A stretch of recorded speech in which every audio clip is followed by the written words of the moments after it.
Welcome, everybody, to the Social Media for B2B Growth Show. I'm your host, Michelle J Raymond. And listeners, I was looking back over the last 120 odd episodes that I've done, and I realized that there's one power play for B2B businesses that I've skipped over with my guests, and that's all about how do you win more business with positioning and messaging.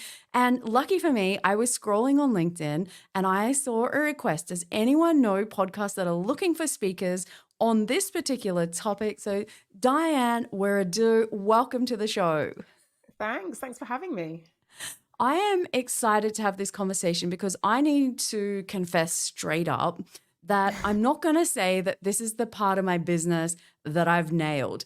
It is certainly better than what it was 4 years ago when I started. But when I started, I didn't even know that this kind of thing existed because I come from the dark side. I spent 20 years in B2B sales, nothing to do with marketing, thought it was all a bit of rubbish and no one really needed it when there was salespeople as good as I was. So I'm here to confess straight up, that's where I was at. But I can't wait to learn myself about this because I think it's really important and probably this step I'm going to guess you see so many business owners and marketers skip over and don't even think that it's important. Is that fair? I can't be alone here, right? Yeah, I was going to say this. We might have to do like a group confession because I think you're not the only one.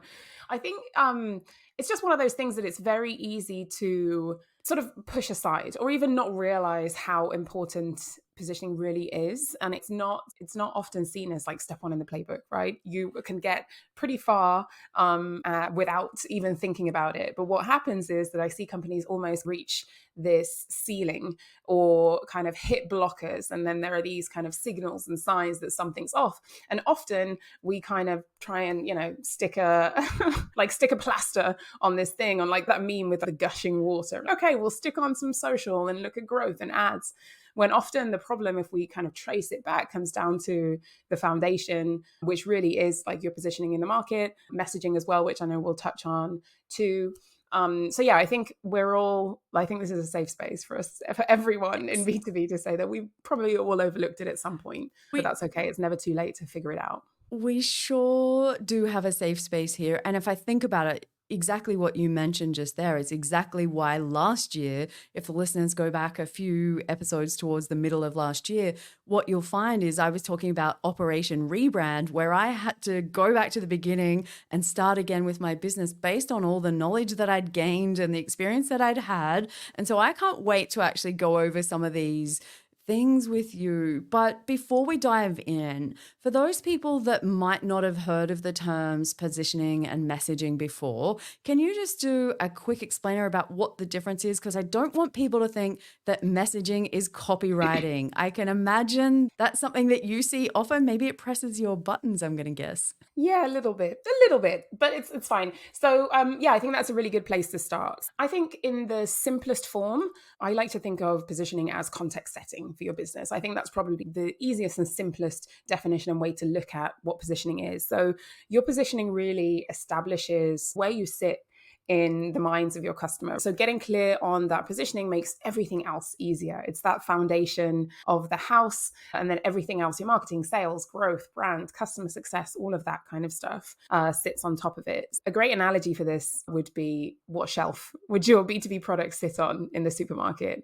And I think that's a really good one to think of. And then what did that tell us about your product? Because knowing that sets off a bunch of powerful assumptions about your brand. And there are a few different ways and frames of reference to use and think about your positioning. Some companies position themselves in base of quality, right? Some position themselves in terms of the product use or the application or taking on another competitor in the market. So while our positioning is really why your product is unique in the market in comparison to the other competitors, messaging is then, how do we translate that?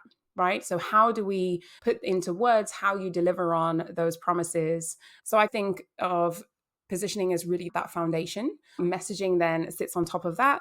And then to come back to your question, is messaging copy? Copy kind of sits on top of that. So messaging is really, what should we say? And then copy becomes, how do we say that?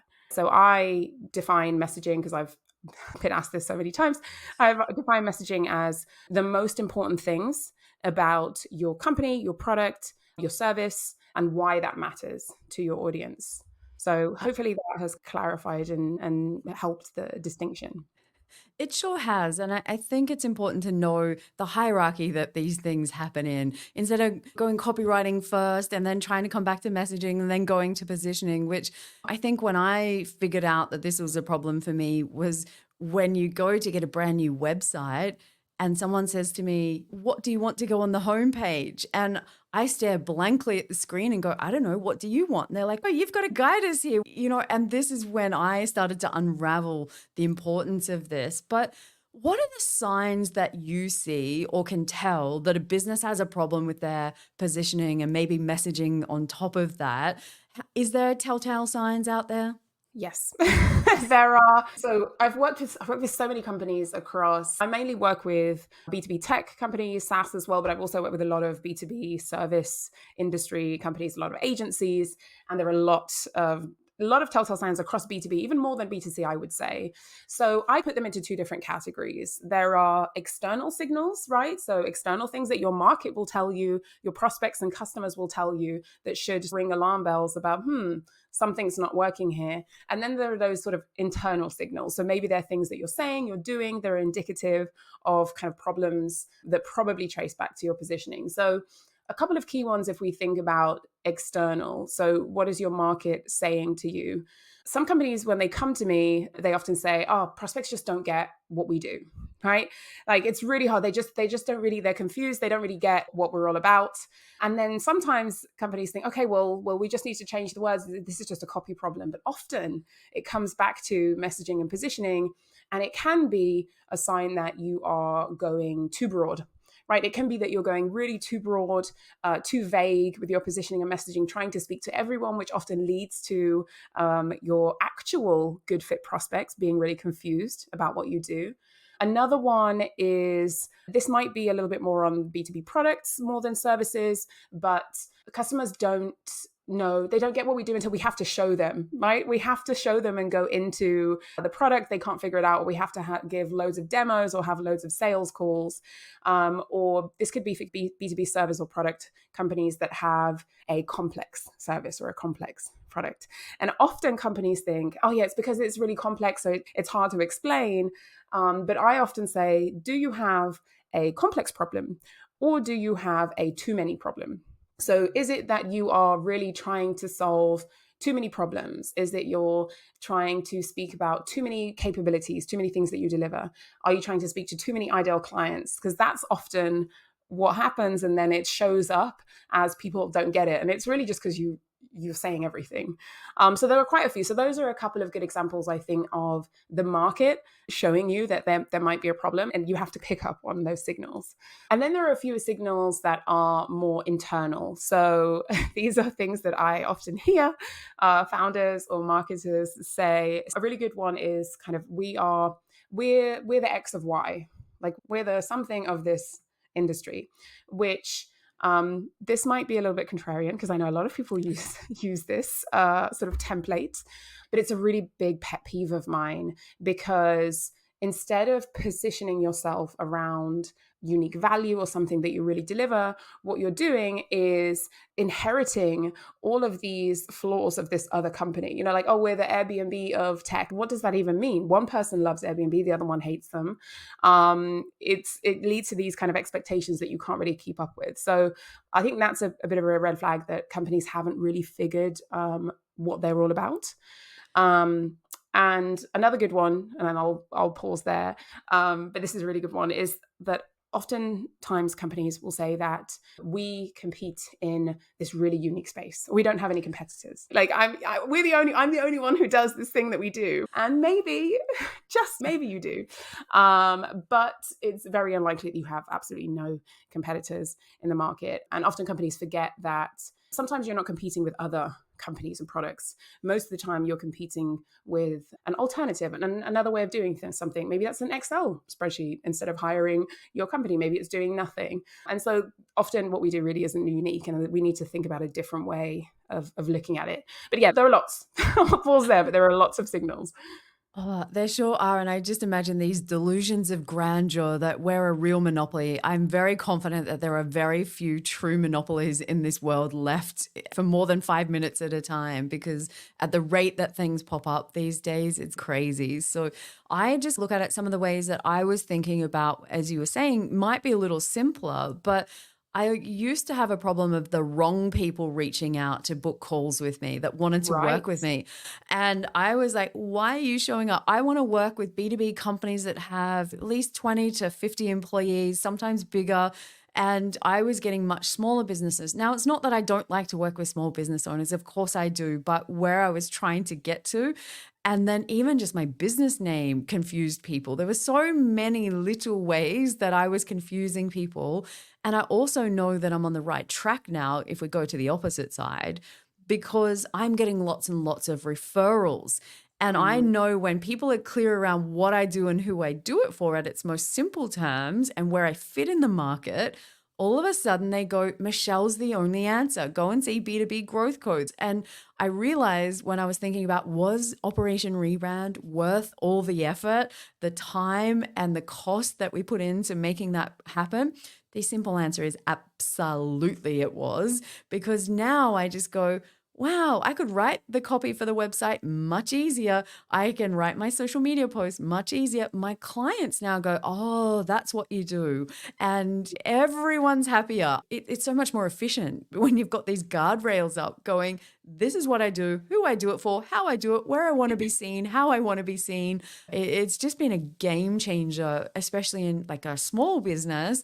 I think it's had a huge impact. And I've seen record sales months come through for my business after not doing bad months, but just always feeling like I'd never quite reached my potential in my business and I knew it had always come back to parts of branding because it was the Yeah. piece that I skipped over. Because realistically, I was making things up as I went, trying to figure out how can I get people to pay me. And that was all my goal was at the beginning, sell, because that's what I knew. Yeah. Obviously, fast forward, having written the LinkedIn branding book and hosting the LinkedIn branding show for the last almost 2 years, and a few lessons that I now teach other people about why it's so important. But let's Yeah. talk about how we get some of the answers to this stuff, because I have clients that come to me and it's very obvious that their way of sorting out their positioning and messaging, and I'm looking at how we execute that on LinkedIn, so it probably shows out in the copy, is go to their competitor, find whoever's got the most followers on their company page, assume that what they're doing is working, and copy that and sound like them. And I get I want to be like Gong, or I want to be like insert whichever brand. I know you've used the example of Liquid Death of whoever. And I Yeah. start rocking in a corner. I can't even imagine what you do. But should we be focusing on competitor research or doing some more customer research? Yeah, so for those who are listening and not watching, I'm just I'm pulling my hair out at the concept of just looking at competitors and then like, okay, they must be right, we'll follow that. So no, is the short answer. But there's a caveat, right? There's a caveat to it. Right now, I'm actually going to make a bit of a distinction between our positioning and our messaging. So if we start first with positioning and how do we get the answers, and should we be speaking to customers, should we follow competitors?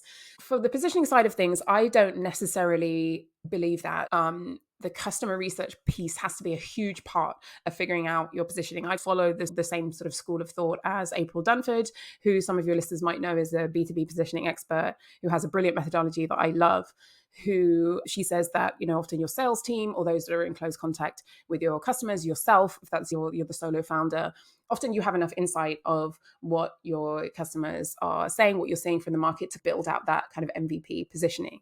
But when we come to messaging, this is a non-negotiable for me. A non-negotiable is actually going out and figuring out what are customers saying. What do they think? What do they feel? What do they understand about our offer? And so for that, to get feedback from your market, the first thing I do before we look at, okay, the competitors in the market, I look at your existing customers and perform VOC research, which is voice of customer. So voice of customer is just the way that customers speak about your service. And so by going out and having conversations with them, we can better understand their needs, the buyer journey. And then then we can provide more value in our messaging back to them. So I think that's a really key, important piece to help you figure out, like, oh, we're saying this. Does that resonate with what our customers are thinking? Now, to come full circle back to, should you be also following what your competitors do? I do think that it's important to realize that companies and businesses, we don't exist in a vacuum, right? And so putting the blinkers on and absolutely and not looking at what anyone else is doing in your market, that's not a good idea either. But then the opposite end of the spectrum and just, okay, these are the big players, this is what they're doing, it must be working, I should follow that, is a bad idea too. So the way that I look at competitor research, and again, this is all through the context and the lens of providing value in your messaging and positioning so that then you can achieve that business growth that you want.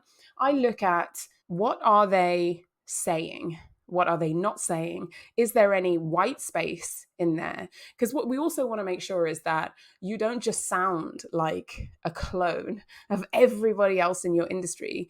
And then you wonder why nobody picks you because you sound exactly the same as every other B2B growth consultant out there or agency. You go and look at their website and they say they're transforming digital. And so you say you're transforming, and everyone says the same thing and you all sound the same. So look at what people are saying, what they're not saying.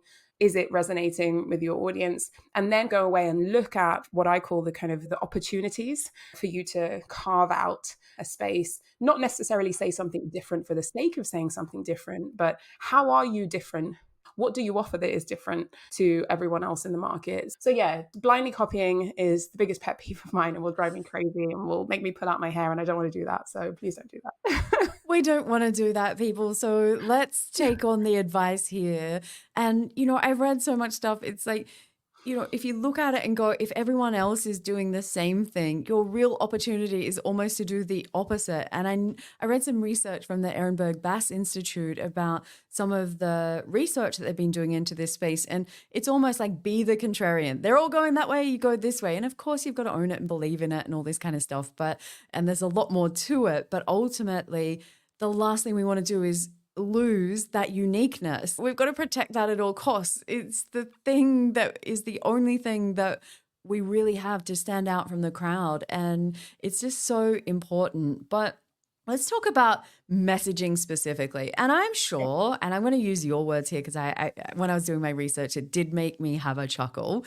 But what is some of the common ways that you see that messaging sucks and how can we fix it? I do love to talk about how messaging sucks. There are so many. So I have, after researching a lot of B2B messaging, working with a number of clients, I've come up with a few sort of syndromes, is what I call them. So syndromes that indicate this company's messaging sucks. So one of them is overstuffed syndrome, which I think I've touched on earlier when we were talking about positioning, this idea of having too many messages. Overstuffed syndrome is where you are just shoving so many messages down your customers and prospects' throats that they're overwhelmed. They have no idea what you do. And it often comes from a bit of a place of fear, right? It's, we have to say, we do everything. We have to talk about every feature, every service that we offer. But imagine if you met someone, said, hey, how are you? Like, first conversation, and all they did was just throw this barrage of you of like everything they do. It doesn't work. And it doesn't work on a website. It doesn't work in social media as well. A conversation kind of goes back and forth, and we really need to drip out one message at a time. So I often talk about this concept of a OKM, which is one key message. So really trying to boil it down and think about what is the one key message here that we're trying to share and express with our audience, which really helps you focus and simplify what you're all about so that you can get rid of this overstuff syndrome.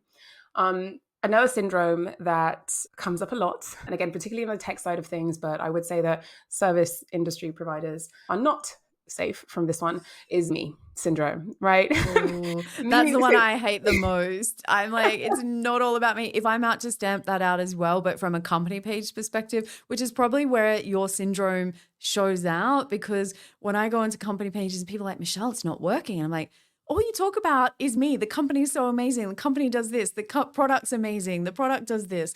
I'm like, stop it. So I'm going to sit here and listen, Right? because I'm going to be quoting this back to potential clients in the future. Yeah, it's terrible. And the funny thing is, I don't know how we got here. That it's so pervasive that so many companies have forgotten.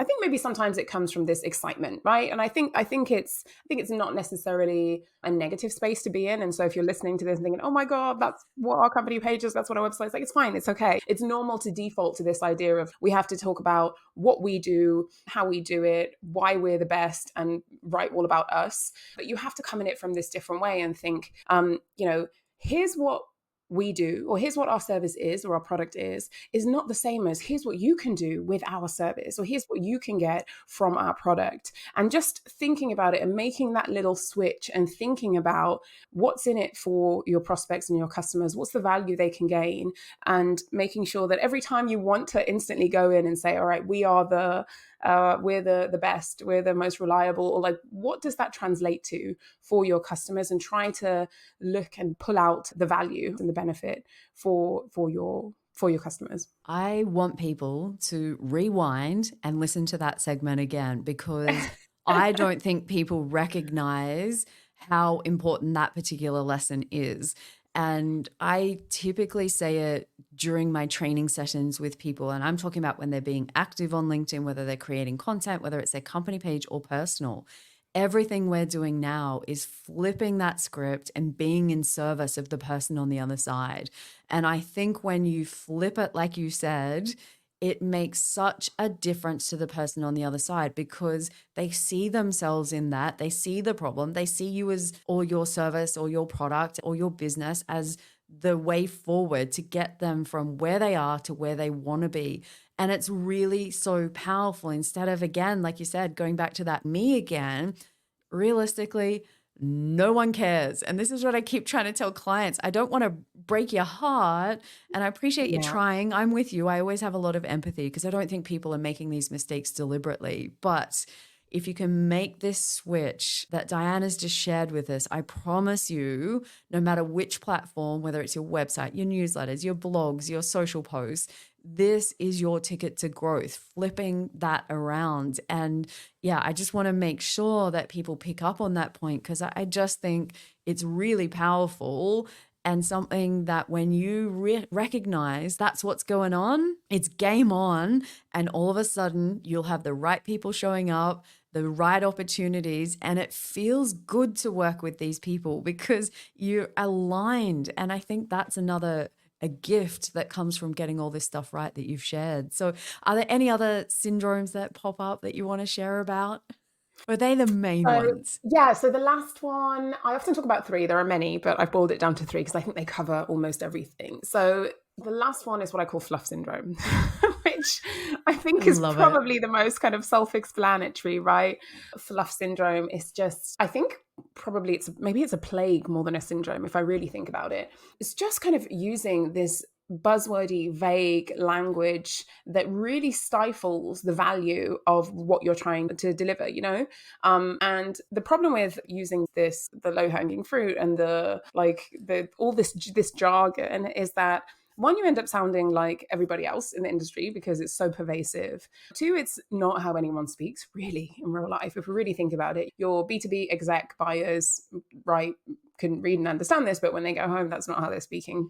And they mean something different to everybody, right? So when you're talking about synergy and transformation and all this stuff, if I ask one person what synergy means and someone else, we will have different definitions. So you're actually kind of making it much harder for prospects to really understand what you do. So there are a couple of ways that we can overcome this. One comes back to what we talked about, which is speaking to your customers and starting to really infuse how your customers actually speak in your messaging, instead of hiding behind this kind of vague, fluffy, buzzword soup or buzzword salad, what I often see. And the other way to really get over this is being really specific. So really thinking about specificity, because vague, sort of this buzzwordy language is often so vague that it prevents us from lasering in and getting really narrow and very specific about what we do. And often buzzwords are incredibly sort of abstract concepts. And so another thing I say is avoid it, right? If you can't picture it, if you can't really define it, then avoid it, right? And just kind of narrow down and really specifically say what we do. So if I was to say we streamline operations, what does that mean? I don't know. One person could think it means something completely different. I don't really know what streamline means in this case. But if you're actually saying that you will help us make 2 times as many sales calls in one day or something, that's super specific. It's super concrete. And then I can see the value that I'm going to get from you instead of saying, oh, we streamline your business or your operations. So that was probably not the best example, but specificity helps in that case. I'm going to go, if I had to pick one of those that presses my buttons the most, I think the fluffy syndrome is the one that really presses my buttons. And I won't go too much into it besides the fact that, again, we've been given some really great ways that we can avoid this easily. And all of these strategies that Diane's giving us today are not ones that cost you money. They might cost you time to sit down and do this and really go back and take a look, because I think quite often we don't make time for these things and they're quite important. Is your positioning still right for where your business is at today? I think a lot of businesses might have done a lot of work back in the beginning when the business was set up, but where are you now 5, 10, 20 years down the track, which a lot of B2B businesses have been around for that long. This is a social media for B2B growth podcast. So I want to talk about how this can help us with positioning and messaging, helps us to actually create better social media content, which then leads to, in as far as I'm concerned, dollar signs or opportunities, depending what you're out there looking for. And again, it's that little salesperson in me that doesn't see the point in taking these actions unless we're doing it to help grow our business. So how do you think that what we're talking about today can actually help us with this? And do you see that it turns into dollar signs? Am I dreaming, or is this going to happen? No, you're not. I really wanted to jump in there with a little cha-ching when you say dollar Cha-ching! signs. I might get that sound effect. I'll get the sound effect I in didn't the want to be podcast. too sort of Cha-ching! bro-y with the cha-ching, but yes, definitely. That's what it all comes back to, really, isn't it? Making this link between positioning and messaging. All of this is helping you without being clear on who you serve, how your unique differentiation in the market, how to talk about that. It's going to be extremely hard to approach social media content, any communications to your audience, your target segment, if you don't have clarity on this. And so really this is giving you that first step. Get clarity on how we serve this market in a particular way, how we're different from everyone else, what we should say, what are the key things that we offer and value. And then this will give you laser focus when it actually comes to not only the work that I talk about, which is your website and other marketing materials, but also your social media content. Having that kind of laser focus is also going to help you create something that I think is very important in social media. I don't know if you've talked about this, but having a really strong point of view in the market, because we haven't touched on this yet, but that is also the foundation of kind of your positioning, your messaging, creating content that resonates. Is what do you stand for? How do you do it? So getting clear on what to say, what you're all about, I think will also help you get more from that content strategy, and potentially will even help you create that more easily. I'm sure there are a lot of people listening here like, well, this question of what should we write about, or what should we share, or we should create entertainment content or helpful content. But if you haven't got that foundation and you're really not sure where you're starting from, everything's going to be harder. So I think this is just about making that process easier, more repeatable, and giving you the confidence to actually build a content strategy that will help you grow.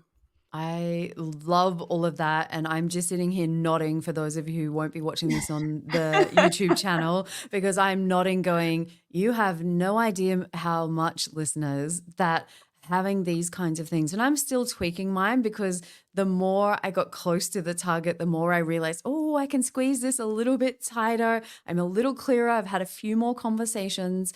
And for me, like for instance, an example of this and trying to get this clear was, do I offer things that help with branding, social selling, thought leadership, employee advocacy? They're all words that my clients use, but I needed to find who used what word the most so that I could put those kind of articles out, put that kind of content out, update my website to reflect that. And that was actually quite an interesting journey for me, because what I thought versus what my audience thought was very different. And I'm very glad for the insights. And, I also found some differences via countries, words that get used here in Australia, different to some of my US clients, how they view things. So it's been really cool to kind of learn, but it has made my processes of creating content so much easier. Even for this podcast, you'll notice that the topics that I talk about are going to start to come in narrower and narrower so that I make sure that I'm on track and I'm not doing work that's not getting me towards my business goals. And that's